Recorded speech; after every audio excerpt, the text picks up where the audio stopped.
یہ وہ مقام ہے آیت نمبر 37 جس میں فرمایا تم جب قربانیاں کرتے ہو لن ینال اللہ لحومہا ولا دماؤہا، آپ نے بکرا ذبح کیا. اب بکرا تو روزانہ ذبح ہوتا ہے اور آپ بازار سے خرید کے لے آتے ہیں. اس ذبح میں اور اس ذبح میں جسے قربانی کہتے ہیں کیا فرق ہے؟ یہ بات بڑی اہم ہے. قربانی کا جو گوشت ہے اس کے لیے یہ حکم قطعاً نہیں ہے کہ وہ سارا غریبوں کو کھلا دیں. قربانی کے گوشت کے لیے حکم یہ ہے کہ اس کے 3 حصے کریں، آدھا حصہ خود کھائیں، گھر کھائیں، آدھا اعزاء اقارب کو دیں، آدھا غربا یتامہ مساکین کو دیں، آدھا نہیں تیسرا حصہ. یہ حکم ہو گیا نا. پھر گنجائش دی شریعت میں، اگر آپ کا اپنا گھر زیادہ ہے تو آپ 2 حصے رکھ لیں، ایک حصہ اعزاء اقارب میں دے دیں تو تیسرا حصہ پلٹ کے ادھر سے آپ کے پاس آ گیا. اس کے بعد پھر گنجائش دی اگر فیملی اور بڑی ہے بہت اور 2 حصے کھانے سے بھی گزارا نہیں ہوتا تو سارا کا سارا بکرا بھی رکھ لیں، قربانی تب بھی ہو جائے گی. یاد رکھ لیں جو قربانی ہے اللہ کے لیے، وہ قربانی کا مطلب گوشت کی تقسیم نہیں ہے. 1 سال قربانی ہوئی، صحیح بخاری میں حدیث آتی،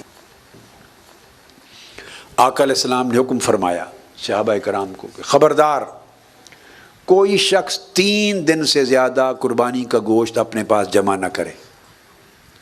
3 دنوں سے پہلے سب گوشت تقسیم کر دیا جائے، کھایا جائے اور تقسیم کر دیا جائے. 3 دن سے زائد کوئی جمع نہ کرے. تو صحابہ کرام نے ایسے کیا، جتنا کھایا جا سکا کھا لیا. کھانے کی بھی ایک حد ہوتی ہے نا، تو جو کھایا گیا، جو تقسیم ہو گیا تقسیم ہو گیا. 3 دن سے زائد بچانے کی اجازت نہیں تھی، تقسیم ہو گیا. اگلا سال آیا، صحابہ کرام نے پھر یہی کیا. آقا علیہ السلام نے دوبارہ حکم کچھ نہیں دیا تھا. جب صحابہ کرام ایسے کرنے لگے کہ 3 دن سے پہلے جو کھا لیا باقی تقسیم کر دینا ہے، بس بچانا نہیں، تو آقا علیہ السلام کو خبر ہوئی. آپ نے فرمایا نہیں، کلو وادخروا. اب اس سال حکم دیا، اب اس سال خوب کھاؤ بھی اور بچاؤ بھی. کھا کے بھی رکھ سکتے ہو اور بچا کے بھی رکھ سکتے.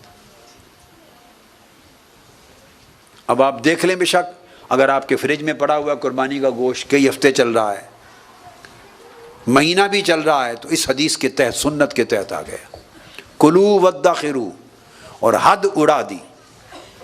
اب 3 دن کے اندر کھانے اور ختم کرنے اور تقسیم کرنے کا حکم، پابندی نہیں. کھاؤ بھی جو کھا سکو اور بچا کے رکھ بھی لو، آئندہ کھاتے رہو. اور آقا علیہ السلام نے فرمایا پچھلے سال لوگوں میں قحط سالی تھی، پریشان حالی تھی، کئی لوگوں اور آپ کے بھائیوں کے پاس گھروں میں کھانے کا نہیں تھا، اس لیے میں نے حکم دیا کہ تقسیم کر دو. 3 دن سے زیادہ کوئی جمع نہ کرے. اس سال خوشحالی آ گئی ہے، اس سال خوشحالی آ گئی، لہٰذا اب وہ حکم اٹھا لیا گیا، وہ پچھلے سال کے لیے تھا. اب کھا بھی سکتے ہو، تقسیم بھی کرو، بچا بھی سکتے ہو. تو اب آپ سمجھے موڈ بدل گئے. اب آپ کھانا کھا رہے ہیں، یہ بھی قربانی میں داخل ہے، بچا کے رکھ رہے ہیں، یہ بھی قربانی میں داخل ہے. اب سمجھ رہے ہیں بات؟ تو پتہ چلا کہ قربانی میں تقسیم کا عنوان ہی نہیں ہے. قربانی تقسیم کا نام ہے ہی نہیں. خود کھایا تب بھی قربانی ہوئی، رشتہ داروں کو کھلا دیا، بیوی بچوں کو کھلا دیا تب بھی قربانی ہوئی، اعزاء اقارب کو کھلایا تب بھی قربانی ہوئی، غربا مساکین کو کھلایا تب بھی قربانی ہوئی، اپنے خاندان میں بانٹ دیا تب بھی قربانی ہوئی. تو اب سوال پیدا ہوا باری تعالیٰ تو پھر قربانی ہے کیا؟ قربانی اگر یہ تعریف ہو گئی پھر ہے کیا قربانی؟ تو اللہ پاک نے فرمایا قربانی سن لو کیا ہے. میں نے آپ کے گوشتوں کی تقسیم کو قربانی اس لیے نہیں کہا کہ گوشت آپ کھائیں، پڑوسی کھائیں یا غریب کھائیں، آپ لوگوں نے ہی کھا جانے، مجھے تو نہیں پہنچنا. وہ قربانی کا گوشت اللہ کو تو نہیں پہنچنا، اللہ کو تو نہیں پہنچنا، نہ اللہ کو حاجت ہے. نہ اللہ تعالیٰ کو حاجت ہے۔ تو فرمایا لن ینال اللہ لحومہا، اللہ کو ہرگز ہرگز تمہارے گوشت نہیں پہنچتے، تو جو اس کو پہنچنا نہیں وہ قربانی نہیں۔ ولا دماؤہا، نہ تمہارا گوشت مجھے پہنچنا ہے، اللہ پاک نے فرمایا، نہ خون پہنچنا ہے، خون زمین پر بہہ جاتا ہے، گوشت آپ کے پیٹ میں چلا جاتا ہے، تو نہ گوشت پہنچتے ہیں نہ خون پہنچتا ہے، تو کیا پہنچتا ہے؟ فرمایا وَلَٰكِن يَنَالُهُ التَّقْوَىٰ مِنْكُمْ، وہ تو ذبح کرتے ہوئے وہ جو آپ کی نیت تھی کہ باری تعالیٰ تیری خاطر ذبح کر رہا ہوں، بس وہی نیت مجھے پہنچتی ہے، اسی نیت نے اس بکرے کے ذبح کو قربانی بنا دیا۔ آپ سمجھے؟ بس اتنی نیت نے اسے قربانی بنا دیا۔ دوسرے بکرے ذبح ہوئے، وہ قربانی نہ بن سکے، چونکہ وہ نیت ہے بھی بیچنا ہے، کاروبار ہے، بزنس ہے، بیچنے کے لیے وہ اپنی دکان کے لیے لا رہا ہے، سو وہ قربانی نہ بن سکے۔ اور اسی طرح اسی قصاب نے اتنی پیسے کا یہ بکرا بھی ذبح کیا، اور ذبح کرنے والے نے کہا باری تعالیٰ یہ میں تیرے لیے قربان کر رہا ہوں، یہ قربانی دے رہا ہوں تیرے لیے، خالصتاً تیرے لیے، بس اس نیت نے اسے قربانی بنا دیا۔ حالانکہ وہ نیت دکھائی نہیں دیتی، باقی سب کچھ دکھائی دے رہا ہے، بکرا بھی دکھائی دیتا ہے، گوشت بھی دیتا ہے، خون بھی دیتا ہے، صرف ایک ہی چیز ہے جو دکھائی نہیں دیتی، اور وہ نیت ہے، وہ انسان کے دل میں ہے۔ تو پتہ چلا جو شے دکھائی نہیں دیتی وہی اصل ہے، اور جو باقی دکھائی دیتا ہے وہ اس کے لوازمات ہیں، اصل نہیں ہے۔